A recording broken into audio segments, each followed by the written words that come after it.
আমাদের মৌসুমী ম্যাডামের হাজব্যান্ড উনি ফোন করে আমাকে বলল, তুই কন্ট্রাক্ট করে সিনেমা সেন্সর করাবি না।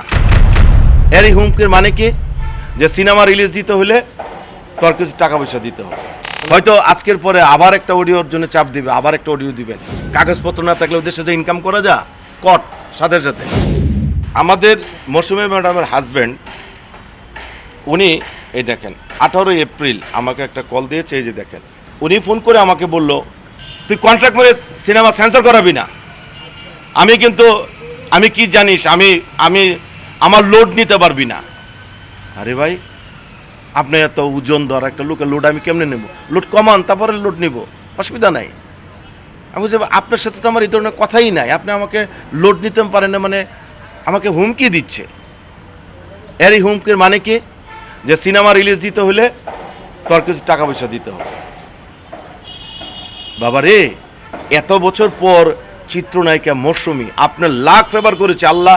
মৌসুমী ম্যাডামের মতো একজন নায়িকা আপনার গরণী হয়েছে, আপনার বউ হয়েছে, আপনার সারা কাপল হয়েছে। আল্লাহর কাছে শুকরিয়া আদায় করেন। উনার মন মানসিকতা আপনার মন মানসিকতা মিলে না।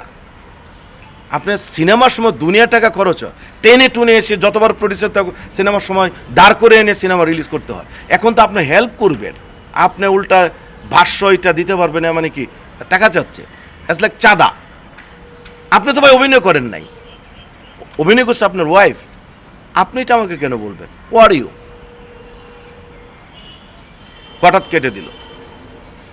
মাধ্যমে আমার পরের দিন ফোন দিয়ে বলল যে এই মৌসুমী ম্যাডাম হাজব্যান্ডকে কিছু টাকা পয়সা দিয়ে দিন। কেন? অভিনয় কি উনি করেছে না মৌসুমী ম্যাডাম করেছে? না আপনি বুঝেন না, এইটা তো মৌসুমী ম্যাডামের কথা না, আমারও কথা না।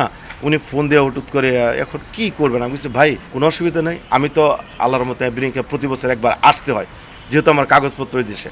আমি ম্যাডামের সাথে কথা বলে এটা নেগোশিয়েট করে নিব না। আরও কিছু প্ল্যানও আছে ম্যাডামকে নিয়ে, আপনাকে নিয়ে বসবো না, আরও বড় বড় কিছু প্ল্যান আছে। না এটা মানবে না। কে মানবে না? তার হাজব্যান্ডের কথা বলছে।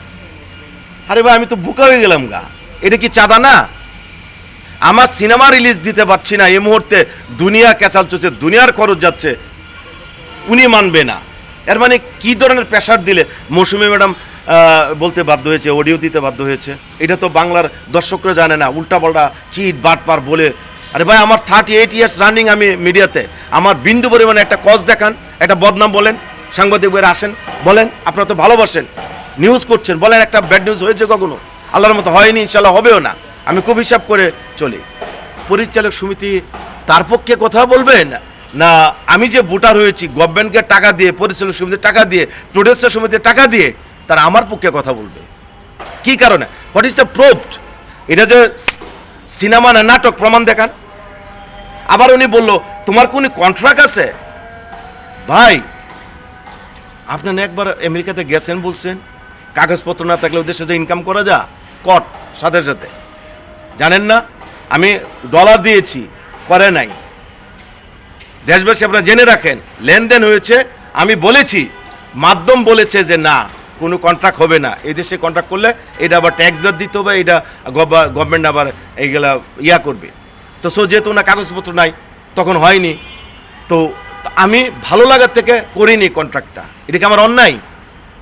বলেন।